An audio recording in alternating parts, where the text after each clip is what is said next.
তো দেখো, প্রথমে যে তথ্য সম্পর্কে আলোচনা করব, যেটি হচ্ছে তোমরা রেজাল্ট কিভাবে চেক করতে পারবে। তো যখন তোমরা অ্যাপ্লিকেশন করেছিলে বা যখন তোমরা অ্যাপ্লিকেশন করবে, তখন অবশ্যই তোমরা নিজেদের মোবাইল নম্বর এবং ইমেল আইডি দিয়েছো। তো সেই মোবাইল নম্বর এবং ইমেল আইডিতে তোমরা এসএমএস অথবা ইমেল তোমরা পেয়ে যাবে রেজাল্ট প্রকাশিত হওয়ার পরে। এবং সবাই একই দিনে এসএমএস অথবা ইমেল কিন্তু পায় না। তো সেক্ষেত্রে নির্দিষ্ট সময় পর্যন্ত তোমাদের প্রত্যেককে কিন্তু অপেক্ষা করতে হবে। তোমাদের নিজেদের রেজিস্টার্ড মোবাইল নাম্বারে অথবা ইমেলে তোমরা কিন্তু এসএমএস অথবা ইমেল পেয়ে যাবে। এছাড়াও তোমরা এদের অফিসিয়াল ওয়েবসাইট থেকে রেজাল্ট চেক করতে পারবে। ইন্ডিয়া পোস্ট gdsonline.gov.in এই নির্দিষ্ট অফিসিয়াল ওয়েবসাইটে দেখো, এখানে ক্যান্ডিডেটস কর্নার রয়েছে। এই জায়গাটি থেকে তোমরা মেরিট লিস্ট কিন্তু ডাউনলোড করতে পারবে যখনই প্রকাশিত হবে। এবং কবে তোমরা মেরিট লিস্ট ডাউনলোড করতে পারবে সেই সম্পর্কে আলোচনা করব, সম্পূর্ণভাবে দেখতে থাকো। কিন্তু তার আগে প্রত্যেককেই বলবো যে এখনো পর্যন্ত কিন্তু অ্যাপ্লিকেশন করা যাচ্ছে। যারা অ্যাপ্লিকেশন করনি, 5ই আগস্ট 2024 হচ্ছে এটা লাস্ট ডেট। এদের অফিসিয়াল ওয়েবসাইটে যাও এবং খুব তাড়াতাড়ি অ্যাপ্লিকেশন পুরোপুরি কমপ্লিট করে দাও। যেখানে মাধ্যমিক পাস শিক্ষাগত যোগ্যতা রয়েছে, কোনো রকমের পরীক্ষা হবে না। মাধ্যমিকে যদি তোমাদের খুব ভালো পার্সেন্টেজ রয়েছে, তাহলে অবশ্যই এখানে অ্যাপ্লিকেশন করে দেবে। তো দেখো, এরপর আমরা আলোচনা করব মেরিট লিস্ট কবে বেরোবে সেই সম্পর্কে, অর্থাৎ কতদিন পরে তোমরা এদের অফিসিয়াল ওয়েবসাইট থেকে মেরিট লিস্ট ডাউনলোড করতে পারবে। তো দেখো, যদি তোমরা 2023-এর যে বিজ্ঞপ্তি রয়েছে, সেই বিজ্ঞপ্তি যদি তোমরা দেখো 2023 সালের, তো 2023 সালে কিন্তু আগস্টের 3 তারিখে অ্যাপ্লিকেশন শুরু হয়েছিল এবং 23শে আগস্ট পর্যন্ত অ্যাপ্লিকেশন চলেছিল।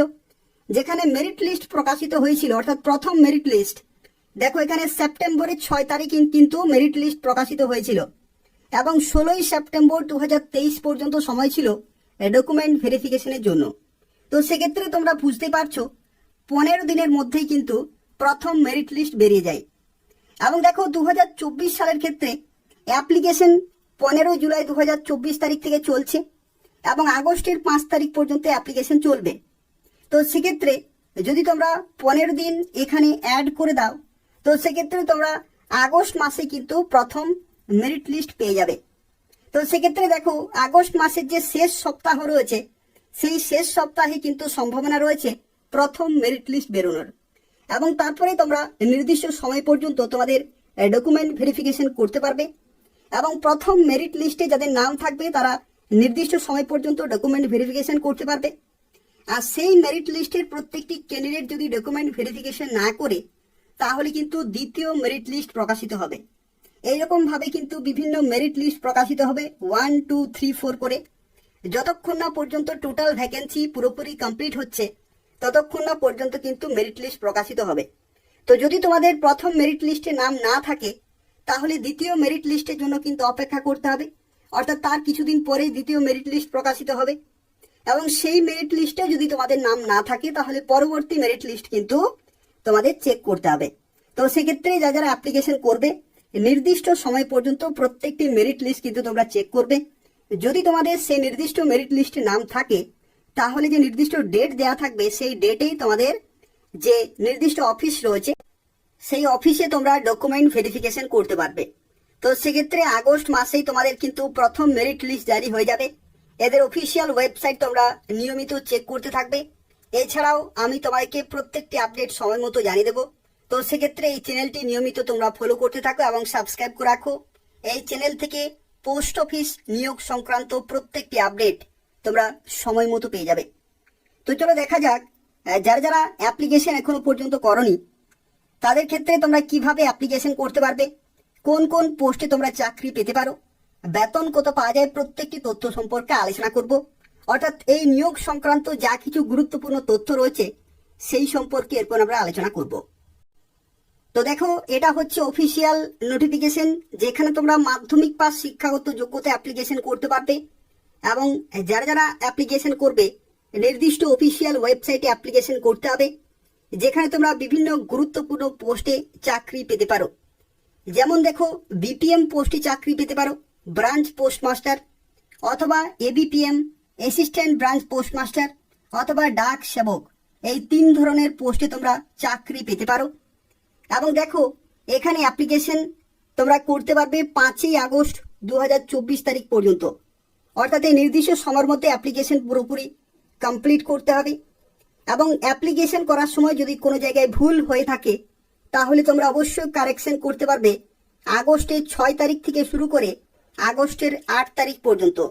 অর্থাৎ 6 তারিখ, 7 তারিখ এবং 8 তারিখ টোটাল 3 দিন তোমরা সময় পাবে এডিট করার জন্য বা কারেকশন করার জন্য। তো সেক্ষেত্রে অ্যাপ্লিকেশন করার সময় যদি কোনো জায়গায় ভুল হয়ে থাকে তাহলে তোমরা নির্দিষ্ট সময়ের মধ্যে কারেকশন করতে পারবে। এখানে দেখো যে সমস্ত পোস্টে তোমরা চাকরি পেতে পারো, বিভিন্ন পোস্টের ক্ষেত্রে কাজ কিন্তু বিভিন্ন রয়েছে। যদি তুমি বিপিএম পোস্টে চাকরি পাও তো সেক্ষেত্রে বলে রাখি যে ব্রাঞ্চে তুমি পোস্টিং পাবে সেই ব্রাঞ্চের সর্বোচ্চ পোস্ট হচ্ছে বিপিএম অর্থাৎ ব্রাঞ্চ পোস্ট মাস্টার। এবং এই পোস্টের ক্ষেত্রে বিভিন্ন গুরুত্বপূর্ণ দায়িত্ব কিন্তু থাকে, যে দায়িত্বগুলো টাইম বাই টাইম এবং ডে বাই ডে কিন্তু কমপ্লিট করতে হয়। যেমন দেখো এখানে কাজের মধ্যে প্রথমে বলা হয়েছে day to day postal operations of branch post office.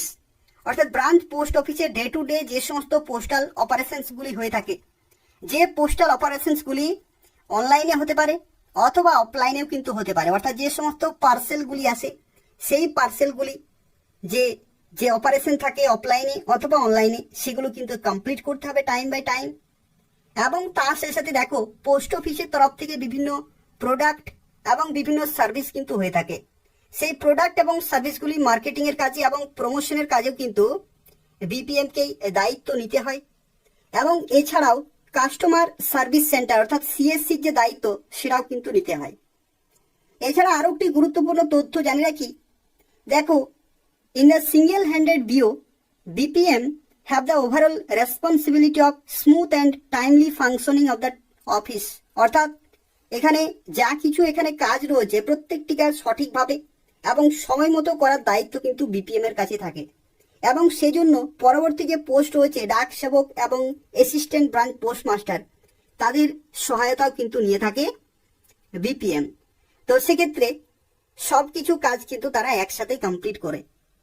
এখানে দেখো আরো একটি তথ্য বলা রয়েছে, যদি কোন একটি ব্রাঞ্চে বিপিএম না থাকে তো সেক্ষেত্রে সেই কাজগুলি এবিপিএম কিন্তু করে থাকে। তো সেক্ষেত্রে এবিপিএম এর দায়িত্ব কিন্তু তখন বেড়ে যায় যদি সেই ব্রাঞ্চে বিপিএম না থাকে তাহলে। তো সেক্ষেত্রে দেখো এখানে mail overseer, inspector post, assistant superintendent এই সমস্ত বিভিন্ন পোস্টের দ্বারা যা কিছু কাজ দেয়া হয় প্রত্যেকটি কাজ কিন্তু তখন বিপিএম কে, আর যদি বিপিএম না থাকে তাহলে কিন্তু এবিপিএম কে করতে হয়। এখানে দেখো অ্যাসিস্ট্যান্ট ব্রাঞ্চ পোস্টমাস্টারের ক্ষেত্রে কি কি কাজ করতে হয়।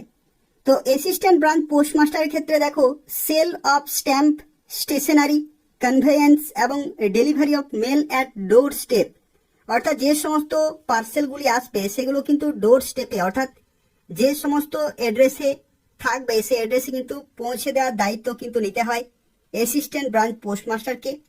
এবং তার সাথে ডিপোজিট, পেমেন্ট এবং আদার ট্রানজ্যাকশন যেগুলো ইন্ডিয়া পোস্ট পেমেন্ট ব্যাংকে হয়ে থাকে সেগুলো কিন্তু কমপ্লিট করতে হয় টাইম বাই টাইম এবং ডে টু ডে বেসিসে। অর্থাৎ ব্রাঞ্চের ক্ষেত্রে যা কিছু কাজ থাকে সেগুলো কিন্তু নির্দিষ্ট টাইমে তাদেরকে দায়িত্ব সহকারে কমপ্লিট করতে হয়। তো সেই জন্য দেখো বিভিন্ন জায়গাতে time to time, day to day এরকম কিন্তু রয়েছে। অর্থাৎ সেই নির্দিষ্ট সময়ের মধ্যে তোমাদের কিন্তু কমপ্লিট করতে হবে। এছাড়া দেখো টু অ্যাসিস্ট বিপিএম অর্থাৎ বিপিএম কে কিন্তু বিভিন্ন কাজে সাহায্য করে থাকে এবিপিএম। এছাড়া দেখো মার্কেটিং প্রমোশনের কাজগুলো কিন্তু এই পোস্টে অনেক সময় করতে হয়। এছাড়া সিএসসির দায়িত্ব কিন্তু নিতে হয়। এছাড়া দেখো এখানে আরো বিভিন্ন কাজ রয়েছে, যেমন ABPM may also be required to do combined duty of BPM অর্থাৎ বিপিএম এর কাজগুলো কিন্তু করতে হয় কম্বাইন্ড ডিউটি। তো এখানে তোমাদের জানিয়ে রাখি যখন তোমরা বেতন পাবে তখন কম্বাইন্ড ডিউটি অ্যালাউন্সও কিন্তু পেয়ে যাবে। যদি তোমরা বিপিএম এর কাজগুলো করে থাকো তো সেক্ষেত্রে আদার্স অ্যালাউন্স, কম্বাইন্ড ডিউটি অ্যালাউন্সও কিন্তু তোমরা পেয়ে যাবে। আর তাছাড়াও দেখো এখানে আরো একটি তথ্য, residence ABPM are required to reside within the delivery jurisdiction of the post office অর্থাৎ সেই নিয়ারেস্ট লোকেশনে কিন্তু তোমাদের থাকতে হবে। তার কারণ হচ্ছে সময়ে তোমাদের অফিস যেতে হবে, সময়ে কাজগুলো কিন্তু তোমাদের কমপ্লিট করতে হবে। ডাক সেবকের ক্ষেত্রে একই রকম ভাবে এবিপিএম এর কাজগুলো কিন্তু এখানে করতে হয়, যেখানে sale of stamp, stationery, conveyance এবং delivery of mail at doorstep. এই সমস্ত কাজগুলি ছাড়াও ডাক সেবকের আরো একটি কাজ রয়েছে যেটি হচ্ছে আরএমএস এর কাজগুলো কিন্তু করতে হয়। রেলওয়ে মেল সার্ভিস, অর্থাৎ বিভিন্ন লোকেশন থেকে যে সমস্ত পার্সেলগুলি আসে বিভিন্ন অ্যাড্রেসে, সেই সমস্ত পার্সেলগুলি পৌঁছে দেওয়ার দায়িত্ব কিন্তু নিতে হয় ডাক সেবককে। তো এই সমস্ত বিভিন্ন কাজ রয়েছে যেগুলি পোস্ট অফিসে দৈনন্দিন হয়ে থাকে, সেই সমস্ত কাজগুলি কিন্তু এই 3টি পোস্ট একসাথে মিলেমিশে করে থাকে। এখানে দেখো বেতনের ক্ষেত্রে তোমাদের জানা রাখি, বিপিএম পোস্টের ক্ষেত্রে বেতন কিন্তু সবচেয়ে বেশি রয়েছে, 12,000 হচ্ছে এখানে টিআরসি স্ল্যাব, 12,000 থেকে 29,380।